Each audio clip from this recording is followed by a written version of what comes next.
ওকে, এটা একটা বেশ একটা ইন্টারেস্টিং নাম্বার, বেশ আই শুড সে বেশ ইন্টারেস্টিং। আপনাদেরকে হাইড করি। ফার্স্টে নাম্বার 1,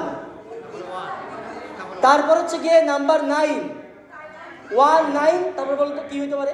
1 9 1 9 1 9 1 না, 191 না, 192 না, দেখি বলতে পারেন কিনা? 197 না, 198 না, অলমোস্ট 200 বাট 199। ওয়াও, হাততালি! Well done. মিজয় বাসী নিয়ে গেল একটা প্রাইজ। এই প্রাইজ দিতে তো 2-3 জন লাগবে, অনেক ভারী। ওকে, হাততালি হাততালি। আসেন আপনাদের আসেন। এই রেজল ভাই আসেন।